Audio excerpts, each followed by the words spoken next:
Hey everyone, welcome back. If you're a fan of YNAB, that's You Need a Budget. You know how powerful it is for managing your finances. But sometimes, you might need to clean up your budget by removing a category that's no longer relevant. In today's quick tutorial, I'll walk you through the exact steps to remove a category in YNAB. Don't worry, it's straightforward, and I'll make sure you don't lose any important data along the way. First things first, make sure you're logged into your YNAB account on the web or mobile app. We'll start on the web version for this example, as it's a bit more detailed. Once you're in, head over to your budget dashboard. This is where all your categories are listed, organized into groups like needs, wants, and savings goals. Now, locate the category you want to remove. Hover over it or click on it to reveal the options menu.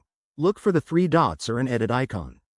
Select Edit Category from the drop-down. This will open a new window where you can see all the details.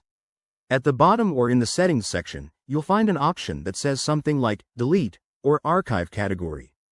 Before you click it, double-check that this category isn't tied to any active transactions or funds.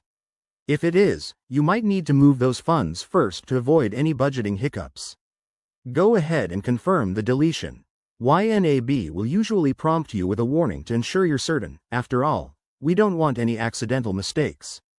Once deleted, the category will be removed from your budget view immediately. If you're using the mobile app, the process is similar. Tap on the category, go to the menu, and select Delete from there. And there you have it. That's how you remove a category in YNAB. Remember, keeping your budget tidy helps you stay focused on your financial goals. If you run into any issues, YNAB's support is fantastic, or check out their help center. If you found this helpful, give it a thumbs up, subscribe for more budgeting tips, and let me know in the comments what else you'd like to learn. Thanks for watching, and see you next time.